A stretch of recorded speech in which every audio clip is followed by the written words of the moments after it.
Gracias por seguir con nosotros y continúo diciéndole que bueno, pues esta situación difícil, eh, pues se complica más porque los maestros no hacen su trabajo de educar, que necesitamos muchísimo ahora que esto se haga y se haga bien.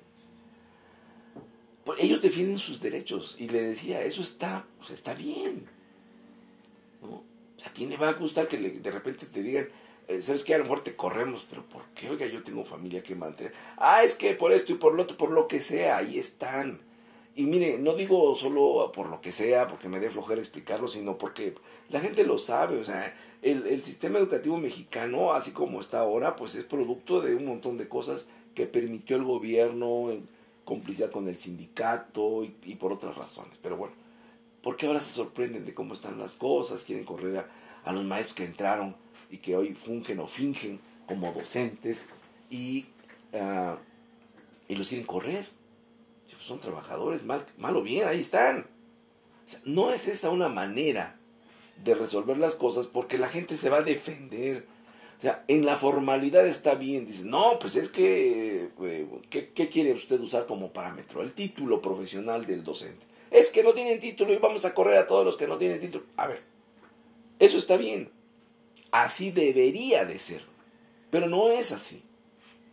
Porque esta gente que está trabajando ahí, ¿quién los contrató? ¿Bajo qué condiciones entran? Pero ahí están, a lo mejor haciendo daño. Pues sí, ¿quién permitió eso? Porque no se vale que los que lo permitieron ahora salgan como en aquella fábula, al ladrón, al ladrón, al ladrón. Óigame, no. Si ellos también son culpables de esta situación, o cuando menos responsables de esta situación. Pero además la gente no se va a dejar. Bueno, cuando digo la gente me refiero a los que pueden ser afectados. Se van a defender. Y aquí es donde viene el problema. Sabemos que la situación está mal en la educación, sabemos que hay muchas irregularidades, que la reforma educativa quería de un manotazo, a lo mejor de un manotazo, borrar todo eso o componerlo, no lo sé, no estoy muy seguro de ello, pero bueno, que tenía cuando menos buenas intenciones. Pero los otros reaccionaron, si no están mancos, a ver, pues quíteles su salario a alguien y va a ver cómo se pone. No. Bueno, pues así reaccionaron y se están defendiendo. Ahora, ¿tienen razón?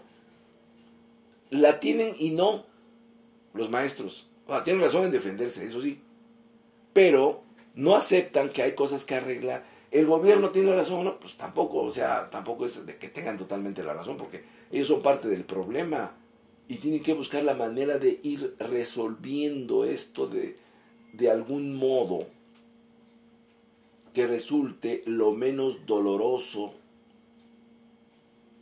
para todos. No se trata de correr a todos los maestros o a un buen número de maestros, porque eso resuelve un problema en una parte, pero complica la situación en otra. Entonces, bueno, por eso le decía, no es que el movimiento de los maestros sea malo por sí mismo, pero como comentaba hace un momento fuera de cámaras, si usted tiene un hijo, desde luego un hijo pequeño, ¿no?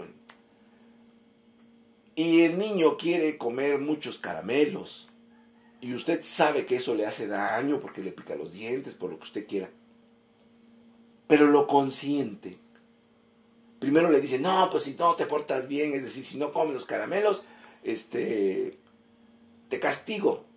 O si sigues comiendo los caramelos, te castigo. O simplemente, ya no te voy a dar los caramelos. Pero al rato el niño hace un berrinche y usted con tal de que, ay, pues ya no haga ruido, agarra y le da, pues lo está consintiendo, ¿no? El niño va a aprender a que si hace berrinches, pues logra lo que quiere. Bueno, pasa lo mismo en un país. Si un actor colectivo rompe las reglas del juego en ese país y se le consiente, pues le está diciendo que puede romper otras reglas y no pasa nada. Eso es lo que se le critica al gobierno. Su falta de consistencia. Y otras cosas, pero en este caso su falta de consistencia. Si dijo que iba a aplicar la ley, pues ni modo, tiene que aplicarla. No es que uno quiera ser autoritario en la aplicación de la ley, pero es que en una democracia esto es muy importante, o cuando menos en una pretendida democracia, esto es importante. Y no lo hacen y están formando a un niño berrinchudo. Bueno, es un niño grandote ya. Imagínense si eso que hace un niño pequeño se lo haga a su hijo cuando tiene 25 años o 30. Va a llegar un momento en que le diga a usted, oiga, ya ponte a trabajar, yo te estoy aquí cumpliendo tus caprichitos, pero ya lo malacostumbró. Y mire, en la vida real, pues yo conozco a mamás que viven manteniendo a sus hijos de 40 años, ¿eh? Pocos casos, pero cuando menos yo conozco dos, verdaderamente lamentables, pero bueno, pues los papás permitieron eso. Y en muchos casos mamás, porque las mamás son así, quieren demasiado a sus hijos y a veces tanto amor, cuando se convierte en conductas demasiado permisivas, no es bueno. Como dice la canción, hay amor, ya no me quieras tanto, ¿no? Pero eso sucede. Y en las sociedades, en los países también sucede. O sea, esto de hacer niños malcriados, bueno, no son niños malcriados, son actores sociales que ya encontraron el caminito y saben que pueden romper esta regla y pueden romper la otra. En otras palabras, esto es un mal ejemplo porque otros actores hacen lo mismo. Dicen, pues si los maestros pueden, ¿por qué nosotros no? Y empiezan a usar las mismas formas de actuar. Los transportistas se agarran a balazos en las calles con muertos, camiones o mototaxis incendiados.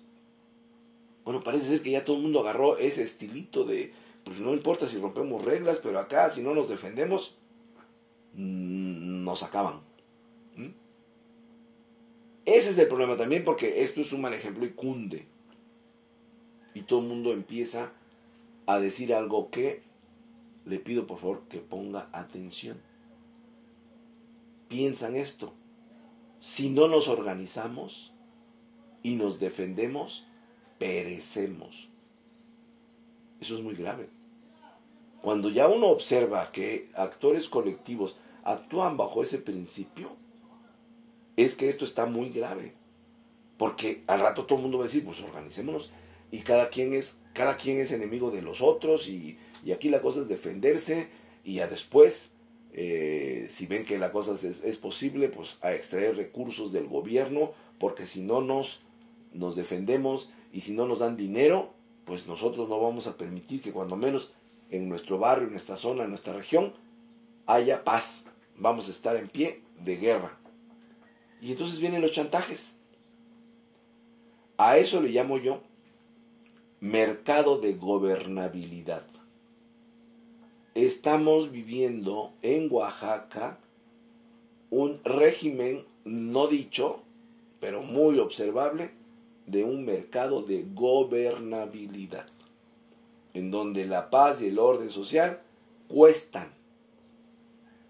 Esa es una situación un poco rara, pero pues hay suficientes elementos como para poder decir que esto que llamo yo el mercado de gobernabilidad existe.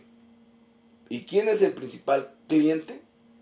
El que debería garantizar la gobernabilidad. ¿Quién es? El gobierno.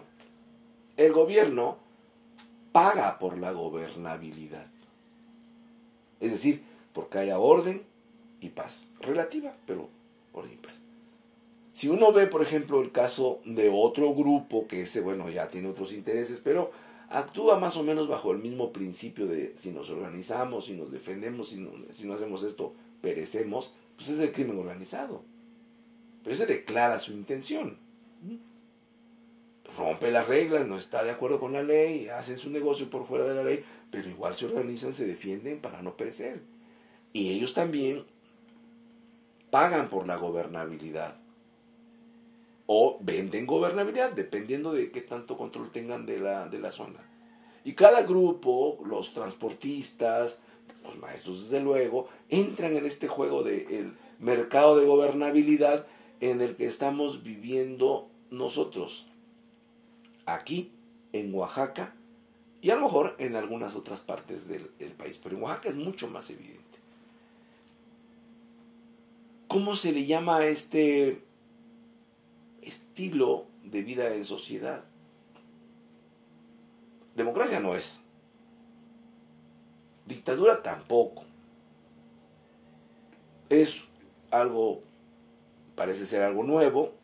Por lo pronto, el síntoma es que hay un mercado de gobernabilidad. La gobernabilidad ya no depende del gobierno, que sería su fuente principal. No depende del comportamiento de la ciudadanía como tal, como ciudadanos, sino de la acción de grupos organizados que entran a ese mercado vendiendo o comprando, pero están ahí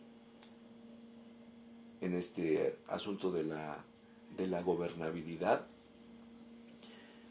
Y al principio de todo este proceso que se fue transformando, convirtiendo en esta situación, los maestros, o sea, el sindicato, pues no los maestros como personas, el sindicato de maestros, funcionó como el gran hermano, ¿no? O como dicen los norteamericanos, the big brother.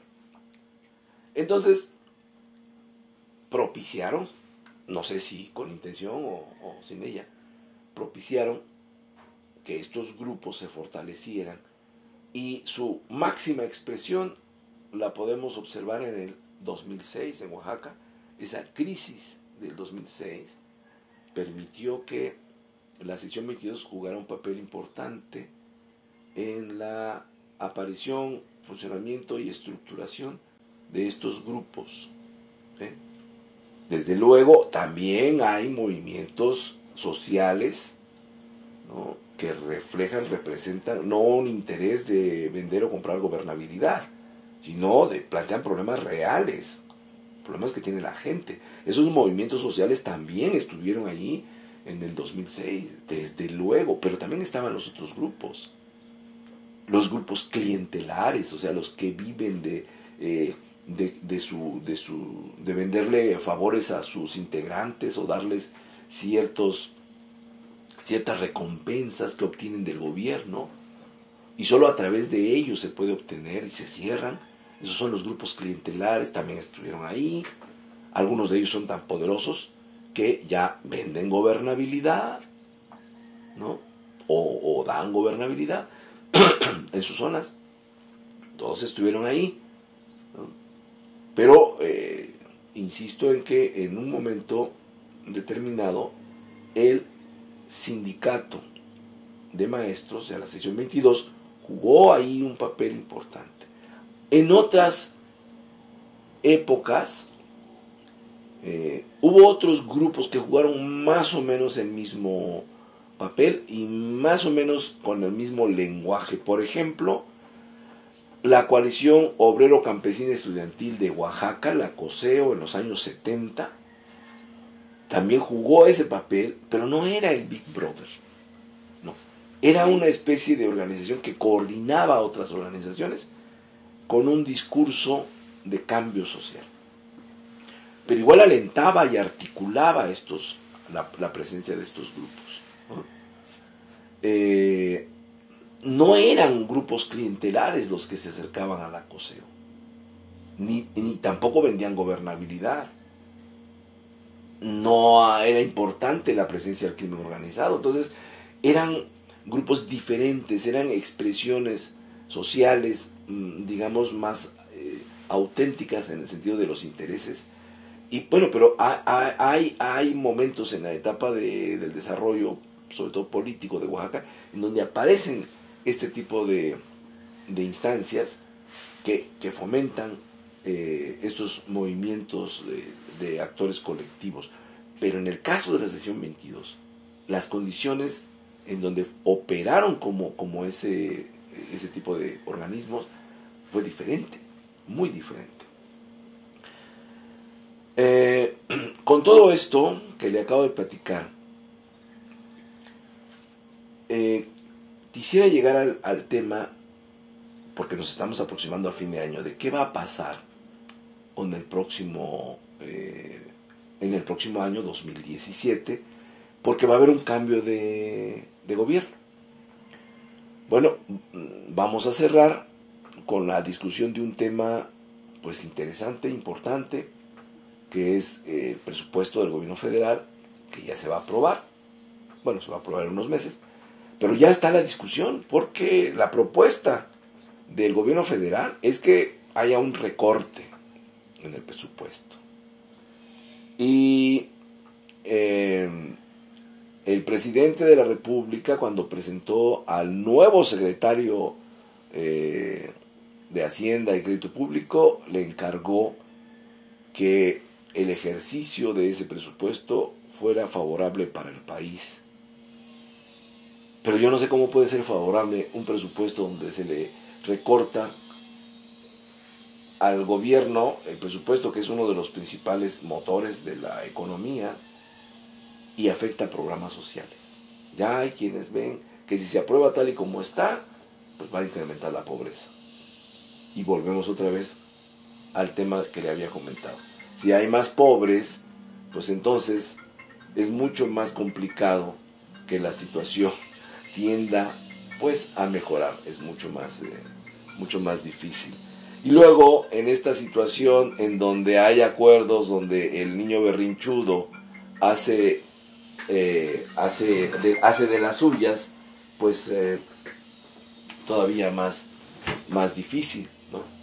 El niño berrinchudo pues va a cobijar pues todos esos descontentos y se le está reforzando la conducta. Yo creo que eso no pinta un panorama. Pero necesitamos buscar soluciones. A todo esto que le dije, hay manera de resolverlo. Yo creo, yo soy optimista, yo creo que sí se puede ir construyendo una solución. Y por eso quisiera invitarlo a que este 30 de septiembre nos acompañe en una conferencia que voy a dar, hablando ya de cómo podemos ir construyendo estas soluciones. Este 30 a las 5 de la tarde en la Casa de las Máscaras. Puede usted entrar al internet y verificar dónde es, hablar por teléfono, para poderse inscribir y asistir a esta conferencia y seminario para que platiquemos juntos y veamos cómo podemos construir soluciones a todo esto, o al menos una parte de los problemas que he planteado. Muchas gracias por estar con nosotros en este programa. Yo soy Samael Hernández. Lo invito para que en el próximo programa de Sensor Oaxaca de Canal Gente Libre nos siga viendo y sigamos tratando de construir una solución entre todos. Muchas gracias.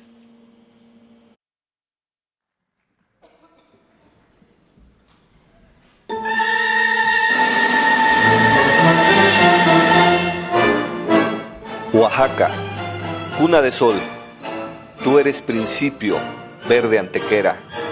Te hablo, te vivo, Oaxaca, donde los antepasados perduran entre nosotros. Piedras alineadas en silencio, pueblo de lluvia, sabiduría heredada, cosmogonía ancestral, memoria histórica de religiosidad, conocimiento y trascendencia. Oaxaca es sabor, es sentir el pasado. No basta con mencionarte, a ti te tienen que vivir.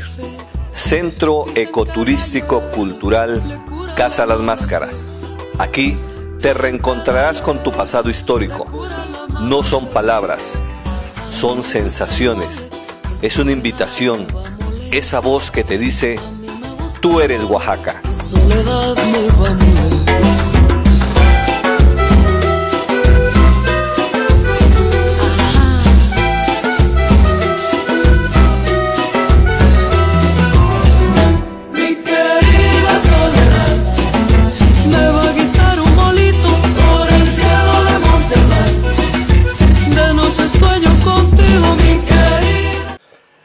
Buenos días, bienvenidos al programa Sensor Oaxaca de Canal Gente Libre.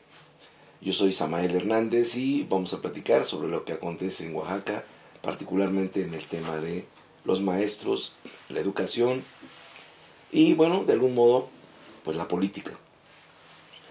Debo decirles que después de tanto, me refiero a bloqueos, plantones, amenazas, detenciones, enfrentamientos, muertos y todo lo que usted ya sabe, porque pues se le dio difusión en los diarios, se supo de algún modo porque la gente lo comentaba, lo sufría, lo vivía. Pues después de todo eso, resulta que ya el gobierno del estado, el gobierno federal y los maestros de la sección 22 ya se sentaron a negociar. Y pues sigue el misterio porque no se sabe bien a bien qué fue lo que negociaron, al menos en esta primera etapa, llamémosle así, porque, bueno, anunciaron que iba a haber cuando menos 2 o 3 días de pláticas, de negociaciones, y por declaraciones de la dirigencia, pues se supo que evidentemente lo primero que negociaron fue pues, el dinero, el pago, los pagos a quienes se les debía, por ejemplo a los supervisores escolares, que quién sabe qué hacen, pero se les paga. Evidentemente pues a los maestros, ¿no? Los descuentos famosos que se les iban a hacer, pues dicen que ya no se los van a hacer. Las evaluaciones pues ya ni se imaginan, ya no solo no se hacen, no se pueden imaginar. La liberación de presos que tenía la sección 22 y algunas otras organizaciones, parece que eso ya lo arreglaron. Y bueno, ¿qué le quiero decir al final de cuentas? Que no se sabe qué es lo que negocian, qué es lo que acuerdan. Dijeron que tanto el gobierno federal, estatal y la propia sección 22 del CENTE, que no se iban a sentar a negociar si no era de cara al público, es decir, una negociación pública. ¿Se acordarán de eso? Porque al final de cuentas, pues todo lo hicieron así, todo muy secreto, no se sabe dónde se reunieron, cuándo se reunieron. El gobierno del estado dice una cosa, dice otra los maestros, no se sabe bien qué es lo que negociaron, a pesar de que estuvieron diciendo que iban a hacer negociaciones públicas si se hacían las negociaciones, ¿no? Ya el mismísimo secretario Nuño, este pobre hombre que nadie le cree, él dice que va a haber reforma a costa de cualquier cosa, que siga adelante, pero la verdad es que o ya cayó de la gracia del presidente, porque el compadre Luis Miranda, ahora flamante secretario de Desarrollo Social, pues hace otra cosa. Entonces, dicen que no han pactado nada, que no hay ningún documento. Bueno, eso sí es cierto, o sea, no conocemos ningún documento, pero no solo no conocemos ningún documento, no sabemos nada, porque nadie dice nada. Esto es, aparte de absurdo, es absurdo. Va totalmente en contrasentido de lo que los políticos nos dicen de la democracia, la transparencia, bueno, sobre todo la transparencia, la aplicación de la ley y todo esto que suena muy bonito, pero pues la verdad es que parecen más bien puros cuentos, ¿no? En México la democracia es un cuento.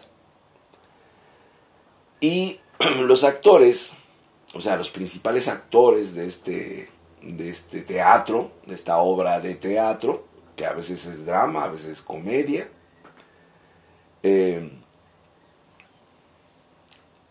parece que se encargan, están empeñados en demostrar que efectivamente nadie debe creer en esto de que el país va hacia la democracia. Esto es verdaderamente inusitado. Bueno, yo no conozco algún caso parecido. debo decirles que hay desde luego sistemas políticos autoritarios, dictatoriales.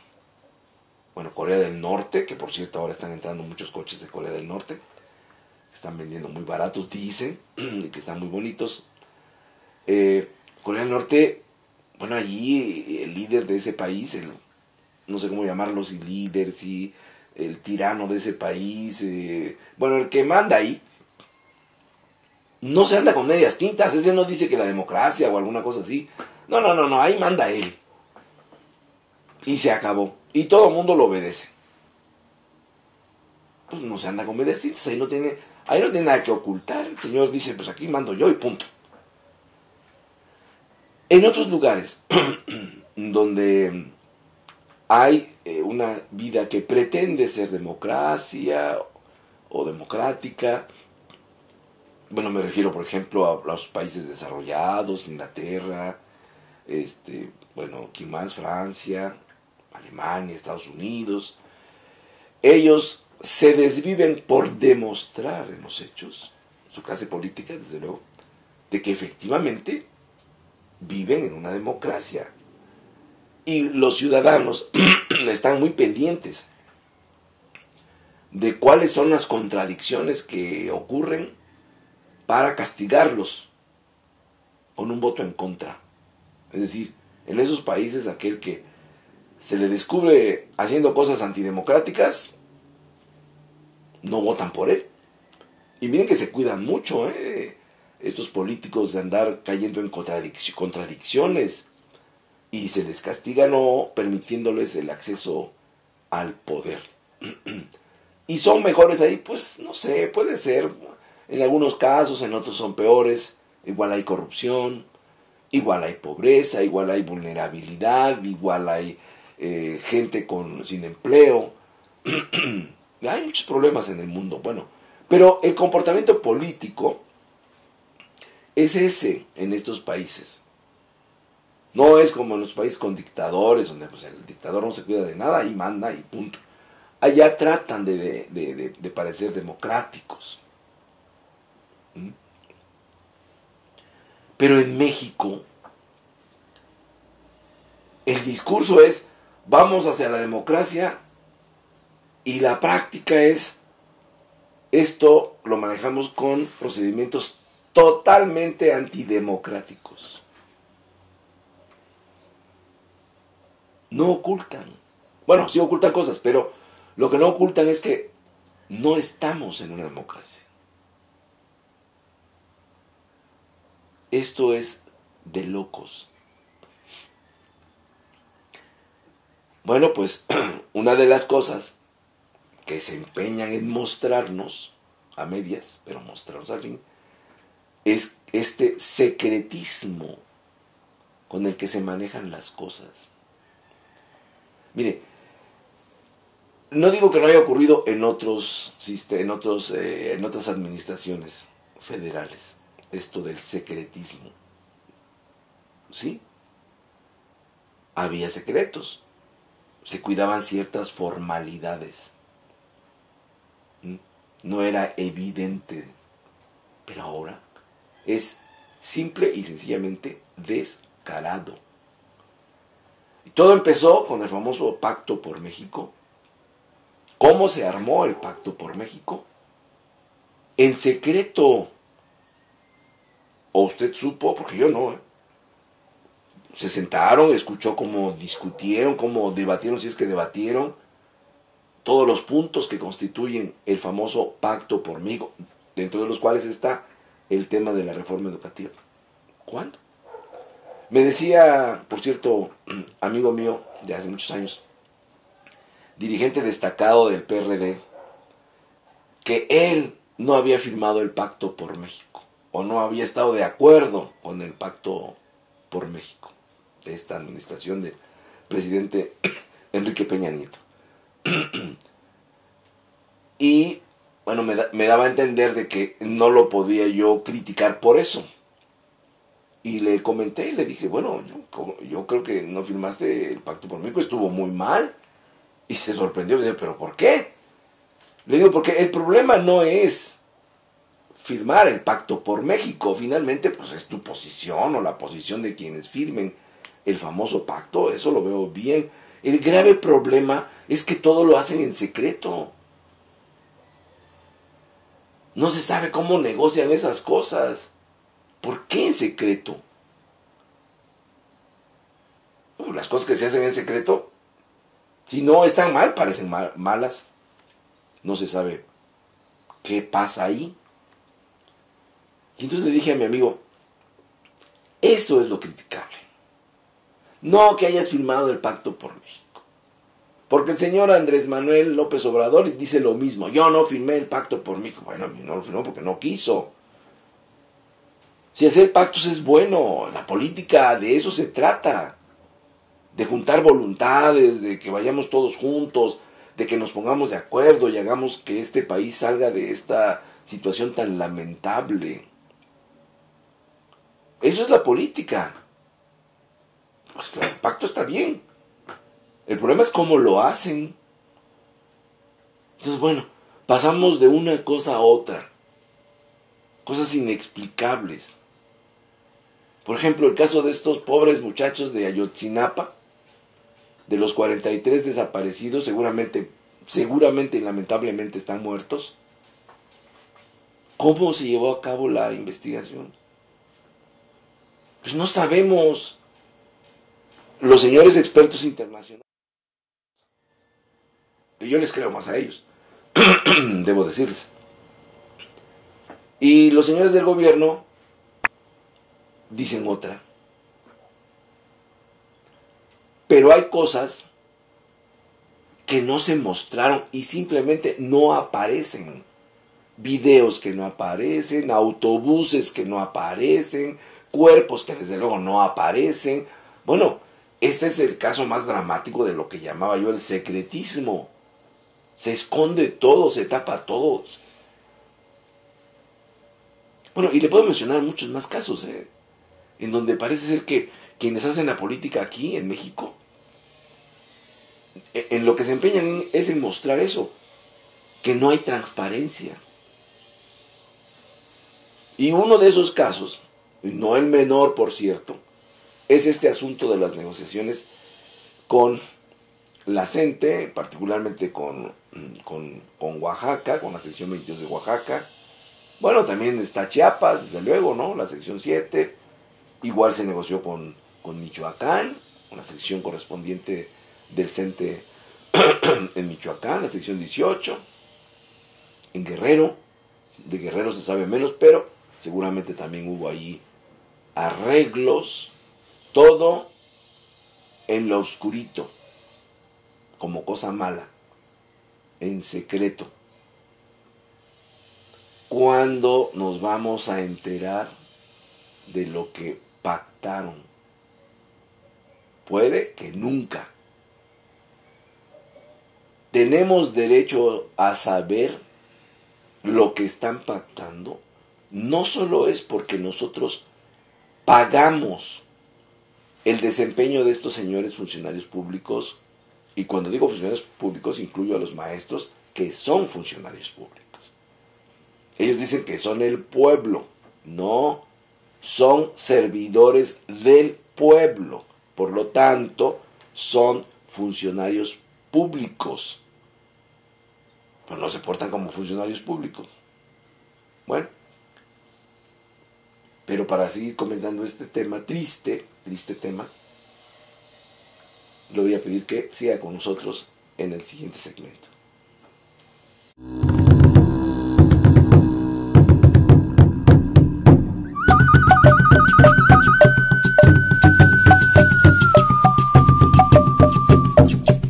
Presenciar y vivir una representación de rituales chamánicos es una experiencia única. Son expresiones del alma que recrean situaciones que se viven cotidianamente en las comunidades indígenas de Oaxaca, pero que guardan una semejanza con las situaciones complejas que se vive por cada uno de nosotros en nuestra propia realidad. Los invito a ser partícipes de estas prácticas curativas del alma, mente y cuerpo.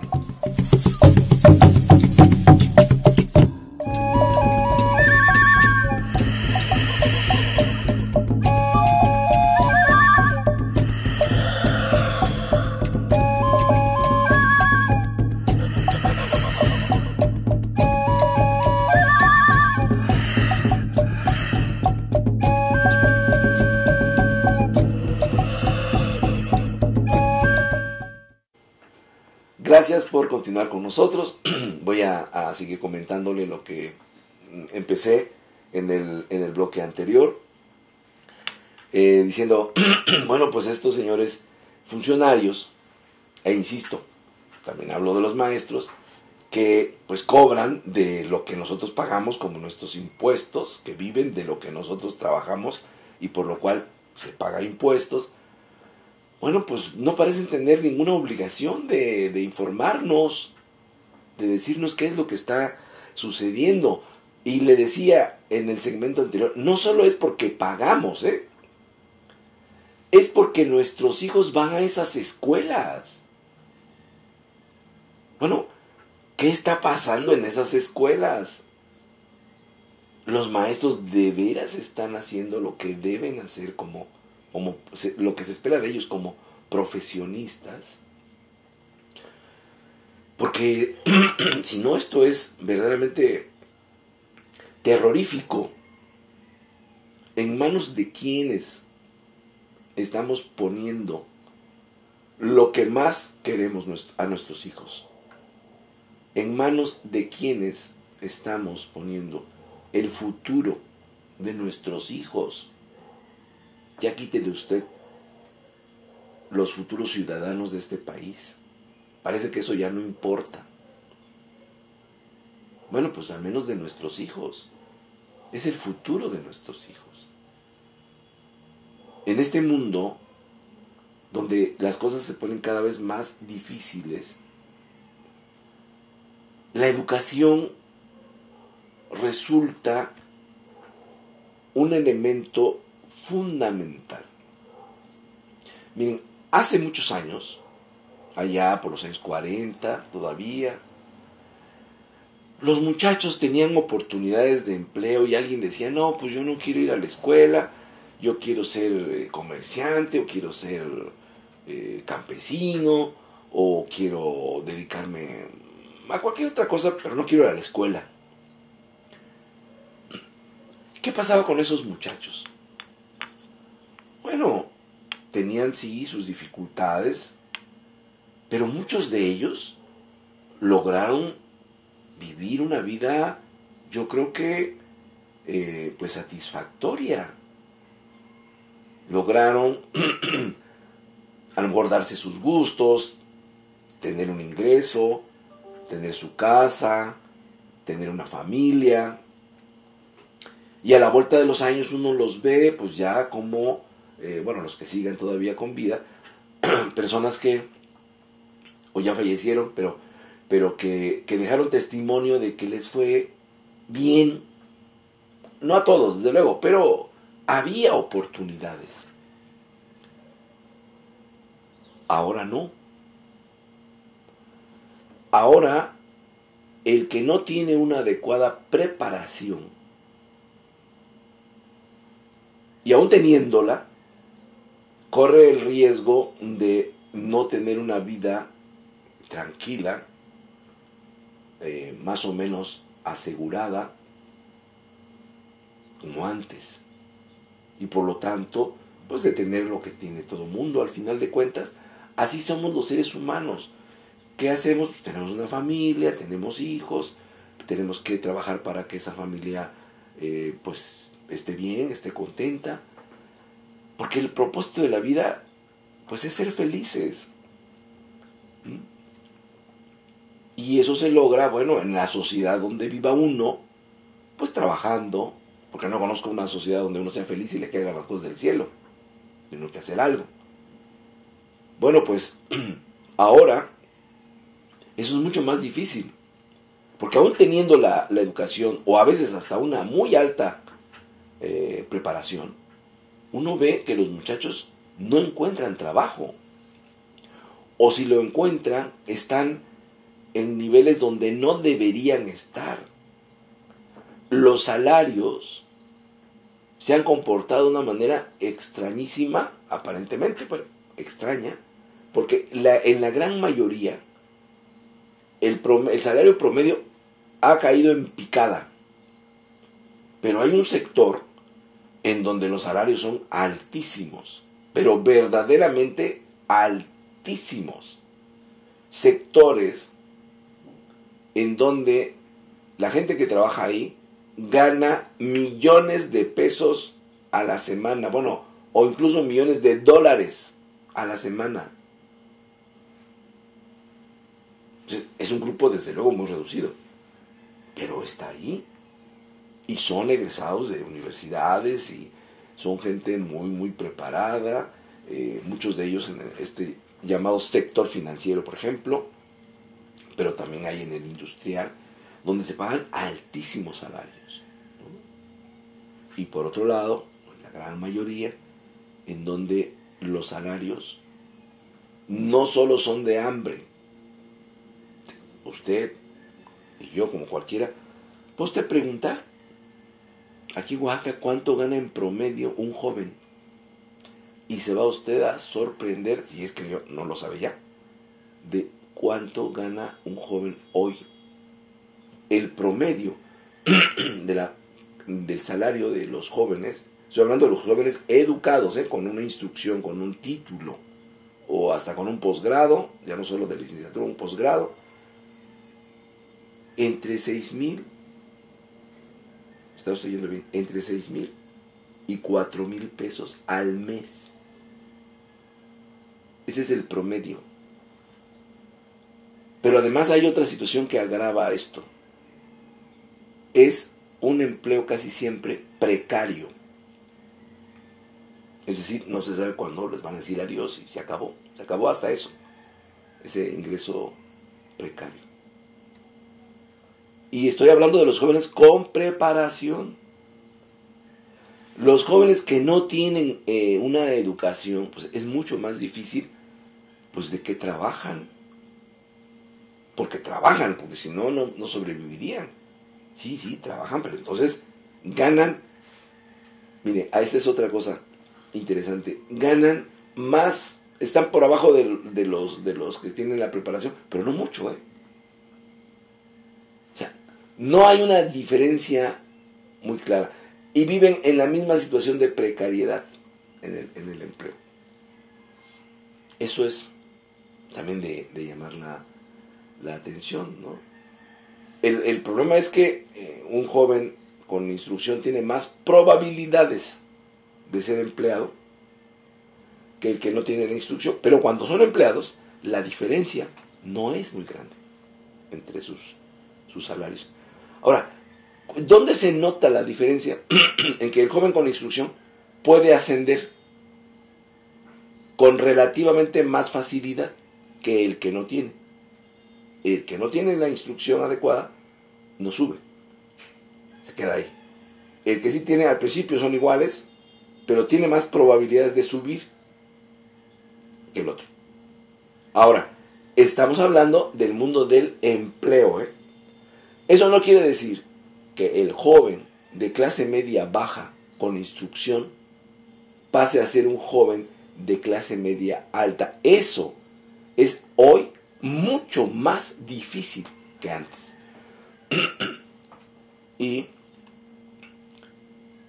eso es a lo que se le denomina movilidad social, pasar de una clase a otra gracias al trabajo, a la preparación. Ahora, las clases sociales, las clases pobres, las clases asalariadas, las clases medias, casi siempre algún tipo de profesionistas, ¿no? O que cuando menos tienen un vehículo, tienen celular, y viven en una casa propia o no, pero tienen esas tres características hoy. Tienen un celular, tienen un coche, ¿no? Y desde luego pues tienen un ingreso. Y luego están las clases altas, ¿no? En donde ya se miden de otra manera. Bueno, pues la movilidad social es que pasen de uno de esos estratos a otros. Lo ideal sería que la clase media fuera cada vez más grande y los muy ricos fueran cada vez más pocos y los muy pobres también. Eso no está sucediendo. Primero, está creciendo la parte de los muy pobres. En Oaxaca, pues eso es evidente. Aunque el INEGI y a lo mejor hasta el Coneval ya no sabe uno, porque también hay un enredo, ya no sepan cuántos pobres hay exactamente, ¿no? O cómo los van a medir. Pero lo que se observa hasta antes de que se pelearan el CONAVAL y el INEGI es que crecen los pobres, la clase media se hace más chiquita, ¿no? Porque están creciendo los pobres, no porque se estén haciendo ricos. Y los ricos se están haciendo cada vez menos, pero cada vez más ricos. O sea, eso en cualquier libro de economía que usted revise es muy, pero muy malo. Bueno, pues eso está pasando. Pero además, salirse de esas clases es ahora muy difícil. No quería decir imposible, pero no. Sí, se puede, claro, son muy poquitos, pero es muy difícil. Es muy difícil. Bueno, todo esto que le platico nos pasa a todos. Se tiene que hacer algo. Tenemos que cambiar. Algo no está funcionando. No está funcionando bien. Y si estaba comentándole que la educación es uno de los elementos que permiten que se pueda mover un poco la persona de un lugar a otro, de estas clases sociales que se están así como estancando, que son ya como castas, ¿no? Las castas que nos enseñaron en la escuela primaria, que si naces en una casta, pues ahí te quedas, ¿no? Ahí naces y ahí mueres. Bueno, pues se están convirtiendo ya no en clases, sino como en castas. Esto es muy grave. Entonces la educación da esa posibilidad de una mayor movilidad social relativa, una posibilidad de ingreso, un empleo precario, porque además, ya regresando al mundo del empleo, la situación, el modelo económico nos está obligando a que ya no tengamos servicios de seguridad social. ¿Se acuerda usted del famoso Instituto Mexicano del Seguro Social? Bueno, pues ese cada vez funciona menos, lo mismo que el ISSSTE, lo mismo que los sistemas que dependen de ellos como las pensiones. Todo se está desarticulando, se está desarmando para que usted, todo eso que antes se lo daba la comunidad, porque fíjese bien, todos estos sistemas de seguridad social no los da el gobierno. O sea, el gobierno además es el que reparte. Eso lo da la misma comunidad. Bueno, antes esto lo daba la comunidad, pues ahora eso se va a ir quitando. Entonces agréguele a esta situación grave de que hay empleos precarios, hay ingresos bajos, poca movilidad social. Y cuando estos jóvenes ahora lleguen a viejos, no van a tener seguro social, no van a tener ISSSTE, porque ahora lo tendrán, si ahorran, si guardan, podrán pagar un médico, cuando ya estén grandes, cuando ya no puedan caminar, cuando se acerque otra vez esta situación, otra vez digo porque en la niñez pues, somos muy dependientes y en la vejez también, pues, vuelve uno a ser dependiente con el paso del tiempo. Pues ahora, si no lo cuida la familia, pues quién sabe qué le pasa. Y lo que estamos observando hoy es una sociedad que está perdiendo ciertos valores porque vemos a personas de edad, ancianos abandonados. No solo niños abandonados, ancianos abandonados. Ancianos sobre los que se ejerce violencia. Ancianos despojados. Bueno, eso no es ciencia ficción, ni es una película. Esta es la realidad documentada o documentable. Bueno, pues en medio de todo este caos aparente, la educación, insisto, es el medio que nos podría garantizar que esto cambiara. Pero quienes se encargan de dar este servicio, cuando menos en una parte importante, que son los maestros, pues se ocupan de otra cosa. Y no digo que esté mal,